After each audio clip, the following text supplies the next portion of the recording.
Hi ಎಲ್ರಿಗೂ ನಮಸ್ಕಾರ. Welcome back to Nivi's kitchen. ನಾನಿವತ್ತು ಒಂದು ಹೆಲ್ದಿಯಾಗಿರೋವಂಥ ವೆಜ್ ರೋಲ್ ಯಾವ ರೀತಿ ಮಾಡೋದು ಅಂತ ಹೇಳ್ಕೊಡ್ತಾ ಇದ್ದೀನಿ. ಇಲ್ಲಿ ಯಾವುದೇ ರೀತಿಯಾಗಿ ಮೈದಾ ಅಥವಾ ನಾನು ಯಾವುದೇ ಒಂದು ಅನ್‌ಹೆಲ್ದಿ ಪ್ರಾಡಕ್ಟ್ಸ್ನ ಯೂಸ್ ಮಾಡ್ತಾ ಇಲ್ಲ. ಮನೆಯಲ್ಲೇ ಯಾವ ರೀತಿ ನಾವು ಹೆಲ್ದಿಯಾಗಿ ವೆಜ್ ರೋಲ್ನ ಮಾಡ್ಕೋಬೋದು ಅಂತ ತೋರಿಸ್ಕೊಳ್ತಾ ಇದ್ದೀನಿ. ಇಲ್ಲಿ ನಾನು ಎಲ್ಲಾನು 1 ಕಪ್ ಅಷ್ಟು ವೆಜಿಟೇಬಲ್ಸ್ನ ತೊಗೊಳ್ತಾ ಇದ್ದೀನಿ. 1 ಕಪ್ ಬೀಟ್ರೂಟ್, 1 ಕಪ್ ಪಾಲಕ್ ಮತ್ತು 1 ಕಪ್ ಕ್ಯಾರೆಟ್ನ ತೊಗೊಳ್ತಾ ಇದ್ದೀನಿ. ಈ ಒಂದು ಪಾಲಕ್, ಬೀಟ್ರೂಟ್, ಕ್ಯಾರೆಟ್ನ ಚಪಾತಿ ಯಾವ ರೀತಿ ಮಾಡೋದು ಅಂತ ನಾನು ಹೇಳ್ಕೊಡ್ತಾ ಇದ್ದೀನಿ. ಇದನ್ನೆಲ್ಲ ನಾವು ಚೆನ್ನಾಗಿ ಈ ರೀತಿ ಮಿಕ್ಸಿ ಮಾಡ್ಕೊಳ್ಳೋಣ. ಈ ರೀತಿ ಚಿಕ್ಕದಾಗಿ ಸಣ್ಣದಾಗಿ ಆಗಬೇಕು ಎಲ್ಲನೂ, ದಪ್ಪ ದಪ್ಪ ಆ ಥರ ಯಾವುದೇ ರೀತಿ ಇರಬಾರ್ದು. ಈಗ ಇಲ್ಲಿ ನಾನು 1.5 ಕಪ್ಪಷ್ಟು ಗೋಧಿ ಹಿಟ್ಟನ್ನ ಹಾಕ್ಕೊಳ್ತಾ ಇದ್ದೀನಿ. ಅದಕ್ಕೆ ನಾನು ಒಂದು ಸ್ವಲ್ಪ ಎಣ್ಣೆ ಮತ್ತು ಉಪ್ಪನ್ನ ಹಾಕ್ಕೊಳ್ತಾ ಇದ್ದೀನಿ. ಹಾಕ್ಕೊಂಡು ಚೆನ್ನಾಗಿ ಕಲಿಸ್ಕೊಂಬಿಟ್ಟು ಇದನ್ನು ಆಮೇಲೆ ಅದರಲ್ಲಿ ನಾನು ಈ ಒಂದು ಪೇಸ್ಟನ್ನು ಹಾಕ್ಕೊಳ್ತಾ ಇದ್ದೀನಿ. ನಾನು ಅಟ್ ಎ ಟೈಮ್ 3 ವೆಜಿಟೇಬಲ್ಸ್ದು ನಾನು ಚಪಾತಿ ಯಾವ ರೀತಿ ಮಾಡೋದು ಅಂತ ತೋರಿಸ್ಕೊಳ್ತಾ ಇದ್ದೀನಿ. ಎಲ್ಲನೂ ಈ ರೀತಿ ಕಲಿಸ್ಕೊಂಬಿಟ್ಟು ಇದನ್ನು ಈ ರೀತಿ ಚಪಾತಿ ಹಿಟ್ಟು ಥರ ನಾದ್ಕೊಂಬಿಟ್ಟು ಎಣ್ಣೆನ ಸ್ವಲ್ಪ ಸವರಿಬಿಟ್ಟು ನಾವು ಇದಕ್ಕೆ ಒಂದು ಬಟ್ಟೆನ ಹಾಕಿ ನೆನೆ ಇಡಬೇಕಾಗುತ್ತೆ, ಒಂದು 10ನಿಂದ 15 ನಿಮಿಷದಷ್ಟು. ಆಮೇಲೆ ಒಂದು ಕಡೆಯಲ್ಲಿ ಈಗ ನಾನು ಒಂದು ಸ್ವಲ್ಪ ಎಣ್ಣೆನ ಹಾಕ್ಕೊಂಡಿದ್ದೀನಿ. ಅದಕ್ಕೆ ಒಂದು ಸ್ವಲ್ಪ ನಾನು ಬೆಳ್ಳುಳ್ಳಿನ ಚಿಕ್ಕದಾಗಿ ಕಟ್ ಮಾಡ್ಕೊಂಡು ಹಾಕ್ಕೊಂಡಿದ್ದೀನಿ. ಮತ್ತು ಮೆಣಸಿನ್ಕಾಯಿನೂ ಅಷ್ಟೇ, ಹಸಿಮೆಣ್ಸಿನ್ಕಾಯಿನ ಚಿಕ್ಕದಾಗಿ ಕಟ್ ಮಾಡಿಕೊಂಡು ಹಾಕ್ಕೊಂಡಿದ್ದೀನಿ. ಇದು ಒಂದು 10 ಸೆಕೆಂಡ್ಸ್ನ ಫ್ರೈ ಮಾಡಿಕೊಂಡು ಆಮೇಲೆ ಒಂದು ಮೀಡಿಯಮ್ ಸೈಜಲ್ಲಿರೋವಂಥ ಒಂದು ಈರುಳ್ಳಿನ ಚಿಕ್ಕದಾಗಿ ಕಟ್ ಮಾಡಿಕೊಂಡು ಇದಕ್ಕೆ ಹಾಕ್ಕೋಬೇಕಾಗುತ್ತೆ. ಇದು ಕೂಡ ಅಷ್ಟೇ, ಸ್ವಲ್ಪ ಸಾಫ್ಟ್ ಆಗೋವರೆಗೂ ನಾವು ಚೆನ್ನಾಗಿ ಫ್ರೈ ಮಾಡ್ಕೋಬೇಕಾಗತ್ತೆ. ಆಮೇಲೆ ಕ್ಯಾಪ್ಸಿಕಮ್, ದೊಡ್ಡ ಏನಂತಾರೆ ದೊಣ್ಣೆ ಮೆಣಸಿನ್ಕಾಯಿ ಅಂತೀವಲ್ವ, ಅದನ್ನು ನಾನು ಚಿಕ್ಕದಾಗಿ ಕಟ್ ಮಾಡಿಕೊಂಡು ಹಾಕ್ಕೊಳ್ತಾ ಇದ್ದೀನಿ. ಆಮೇಲೆ ಬೀನ್ಸ್ನ ನಾನು ಇಲ್ಲಿ ಒಂದು ಅರ್ಧ ಕಪ್ಪಷ್ಟು ಹಾಕ್ಕೊಳ್ತಾ ಇದ್ದೀನಿ. ಒಂದು ಅರ್ಧ ಕಪ್ ನಾನು ಕ್ಯಾರೆಟ್ನ ಹಾಕ್ಕೊಳ್ತಾ ಇದ್ದೀನಿ. ಆಮೇಲೆ ಈ ಸ್ವೀಟ್ ಕಾರ್ನ್ನ ನಾನು ಇಲ್ಲಿ 1 ಕಪ್ಪಷ್ಟು ಹಾಕ್ಕೊಳ್ತಾ ಇದ್ದೀನಿ. ಇವನ್ನೆಲ್ಲ ಜಾಸ್ತಿ ಫ್ರೈ ಮಾಡ್ಕೊಳ್ಳೋಕೆ ಹೋಗಬಾರ್ದು. ಸ್ವಲ್ಪ ಸ್ವಲ್ಪ ಒಂದು 10 ಸೆಕೆಂಡ್ಸ್ 20 ಸೆಕೆಂಡ್ಸ್ ಫ್ರೈ ಮಾಡಿಕೊಂಡು ನಾವು ರೆಸಿಪಿನ ಮಾಡ್ಕೋಬೇಕಾಗತ್ತೆ. ತುಂಬ ಜಾಸ್ತಿ ಫ್ರೈ ಮಾಡಿಕೊಂಡ್ರು ತುಂಬಾ ಒಂಥರ ಸಾಫ್ಟ್ ಆಗಿಬಿಡುತ್ತೆ ಎಲ್ಲ ವೆಜಿಟೇಬಲ್ಸ್ ಕೂಡ. ತಿನ್ನಬೇಕಾದ್ರೆ ಅಷ್ಟು ರುಚಿ ಅನಿಸಲ್ಲ ಅಂದ್ಬಿಟ್ಟು ನಾನು ಒಂದು ಸ್ವಲ್ಪನೇ ಇದನ್ನು ಫ್ರೈ ಮಾಡ್ಕೊಳ್ತಾ ಇದ್ದೀನಿ. ಇವನ್ನೆಲ್ಲ ಒಂದು 10 ನಿಮಿಷ ಫ್ರೈ ಮಾಡ್ಕೊಂಡಾದ್ಮೇಲೆ ಎಲ್ಲನೂ ಸ್ವಲ್ಪ ಸಾಫ್ಟ್ ಆಗುತ್ತೆ. ಅಲ್ಲಿವರೆಗೂ ಫ್ರೈ ಮಾಡ್ಕೊಂಡಾದ್ಮೇಲೆ ಒಂದು ಅರ್ಧ ಲಿಂಬೆಹಣ್ಣಷ್ಟು ನಾನು ಇಲ್ಲಿ ಹಿಂಡ್ಕೊಳ್ತಾ ಇದ್ದೀನಿ.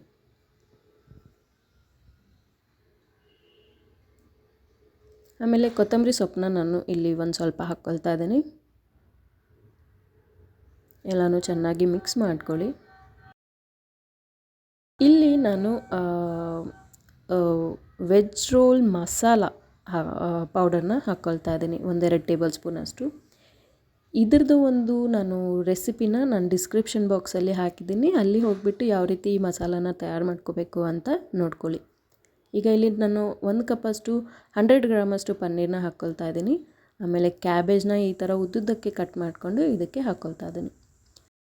ಈ ಒಂದು ಪನ್ನೀರನ್ನ ನಾವು ಕೊನೆಯಲ್ಲಿ ನಾವು ಹಾಕ್ಕೊಳ್ಬೇಕಾಗತ್ತೆ. ಯಾಕಂದರೆ ಪನ್ನೀರ್ ತುಂಬಾ ಬೇಗ ಕುಕ್ ಆಗೋವಂಥ ಒಂದು ಇಂಗ್ರೀಡಿಯೆಂಟ್, ಹಾಗಾಗಿ ನಾನು ಕೊನೆಯದಾಗಿ ಹಾಕ್ಕೊಳ್ತಾ ಇದ್ದೀನಿ. ಈಗ ಈ ಒಂದು ಸ್ಟಫಿಂಗ್ ರೆಡಿಯಾಗಿದೆ. ಆಮೇಲೆ ಈಗ ನಾನು ಇಲ್ಲಿ ಮನೆಯಲ್ಲೇ ಮಯೋನೈಸ್ ಯಾವ ರೀತಿ ಮಾಡ್ಕೊಳ್ಳೋದು ಅಂತ ನಾನು ತೋರಿಸ್ಕೊಳ್ತಾ ಇದ್ದೀನಿ. ಅಥವಾ ನಿಮಗೆ ಬೇರೆ ಅಂಗಡಿಯಲ್ಲಿ ಸಿಕ್ಕಿರೋವಂಥ ಒಂದು ಮಯೋನೈಸ್ನ ಕೂಡ ಯೂಸ್ ಮಾಡ್ಕೋಬೋದು. ಒಂದು ಮಿಕ್ಸಿ ಜಾರಲ್ಲಿ ಒಂದು 10ರಿಂದ 15 ನೆನೆ ಇಟ್ಟಿರುವಂಥ ಒಂದು ಗೋಡಂಬಿನ ಹಾಕ್ಕೊಳ್ತಾ ಇದ್ದೀನಿ. ಅಂದರೆ ಓವರ್ನೈಟ್ ನಾನು ನೆನೆ ಇಟ್ಟಿದ್ದೆ. ಆಮೇಲೆ ಒಂದು ಅಥವಾ 2 ಮೆಣಸಿನ್ಕಾಯಿ, ಒಣ ಮೆಣಸಿನ್ಕಾಯನ್ನ ನೆನೆ ಇಟ್ಟು ನಾನು ಇದರಲ್ಲಿ ಹಾಕ್ಕೊಳ್ತಾ ಇದ್ದೀನಿ. ಈಗ ಇದಕ್ಕೆ ನಾನು ಒಂದು ಅರ್ಧದಷ್ಟು ಲಿಂಬೆಹಣ್ಣ ಹಿಂಡ್ಕೊಳ್ತಾ ಇದ್ದೀನಿ. ಮತ್ತು ಒಂದು ಸ್ವಲ್ಪ ರುಚಿಗೆ ತಕ್ಕಷ್ಟು ಉಪ್ಪನ್ನ ಹಾಕ್ಕೊಳ್ತಾ ಇದ್ದೀನಿ. ಇವಾಗ ಇದನ್ನು ಚೆನ್ನಾಗಿ ಗ್ರೈಂಡ್ ಮಾಡ್ಕೊಳ್ಳೋಣ. ಸ್ವಲ್ಪ ಇದಕ್ಕೆ ನೀರನ್ನ ಹಾಕ್ಕೊಂಡು ಚೆನ್ನಾಗಿ ಈ ರೀತಿ ಪೇಸ್ಟ್ ಥರ ಮಾಡ್ಕೊಳ್ಳಿ. ಅಷ್ಟೇ ಹೋಮ್ ಮೇಡ್ ಮಯೋನೈಸ್ ಯಾವ ರೀತಿ ಮಾಡೋದು ಅಂತ ನೋಡಿದ್ವಲ್ವ. ಈಗ ಸ್ಟಫಿಂಗು ರೆಡಿಯಾಗಿದೆ ಮತ್ತು ಹೋಮ್ ಮೇಡ್ ಮಯೋನೈಸ್ ಕೂಡ ರೆಡಿಯಾಗಿದೆ. ಇನ್ನೇನೀಗ ಚಪಾತಿ ಒಂದು ಮಾಡ್ಕೊಳ್ಳೋದೊಂದು ಬಾಕಿ. ಸೊ ನಾವಿವಾಗ 3 ಒಂದು ಚಪಾತಿನ ಮಾಡ್ಕೊಳ್ಳೋಣ. ಸೇಮ್ ಮನೇಲಿ ನಾವು ಚಪಾತಿ ಯಾವ ರೀತಿ ಮಾಡ್ತೀವಲ್ವ, ಸೇಮ್ ಅದೇ ರೀತಿಯೇ ನಾವು ಚಪಾತಿನ ಮಾಡ್ಕೊಳ್ಳೋಣ. ಈ ಒಂದು ವೆಜ್ ರೋಲ್ ರೆಸಿಪಿ ತುಂಬಾ ಹೆಲ್ದಿಯಾಗಿರೋವಂಥದ್ದು ಮತ್ತು ಎಲ್ಲನೂ ಮನೆಯಲ್ಲೇ ತಯಾರು ಮಾಡ್ಕೊಂಡಿರೋವಂಥದ್ದು. ಸೊ ಮನೇಲಿ ನೀವು ಕೂಡ ಒಂದು ಸಲ ಡೆಫಿನೆಟಾಗಿ ಟ್ರೈ ಮಾಡಿ. ಈಗ ಈ ಚಪಾತಿನ ನಾವು ಸುಟ್ಕೊಳ್ಳೋಣ. ನೀವೇನಾದರೂ ಈ ಒಂದು ರೆಸಿಪಿನ ಟ್ರೈ ಮಾಡಿದ್ದೀರಾ ಮತ್ತು ತುಂಬಾ ಚೆನ್ನಾಗಾಗಿದೆ ಅಥವಾ ಇಷ್ಟ ಆಗಿದೆ ನಿಮಗೆಲ್ಲರಿಗೂ ಅಂದರೆ ದಯವಿಟ್ಟು ಈ ವಿಡಿಯೋಗೆ ಒಂದು ಕಮೆಂಟ್ ಮುಖಾಂತರ ನನಗೆ ತಿಳಿಸ್ಕೊಡಿ ಯಾವ ರೀತಿ ಆಗಿದೆ ಅಂತ. ಇದರಿಂದ ನನಗೂ ಖುಷಿ ಆಗುತ್ತೆ, ಓಕೆ ನಾನು ಮಾಡಿರೋ ಅಂಥ ಒಂದು ರೆಸಿಪೀಸ್ ಎಲ್ಲರಿಗೂ ಇಷ್ಟ ಆಗ್ತಿದೆ ಅಂತ ಹೇಳಿಬಿಟ್ಟು. ಸೊ ಇವಾಗ ಒಂದು ಒಳ್ಳೆ ಕ್ಲಾತಲ್ಲಿ ನಾನು ಈ ರೀತಿ ಇದನ್ನು ಚೆನ್ನಾಗಿ ಸುಟ್ಕೊಳ್ತಾ ಇದ್ದೀನಿ.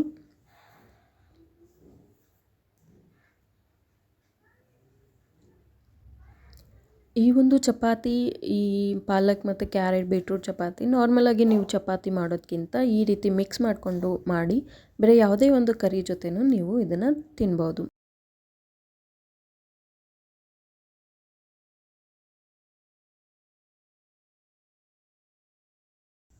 ಈಗ ಈ 3 ಚಪಾತಿನೂ ರೆಡಿಯಾಗಿದೆ.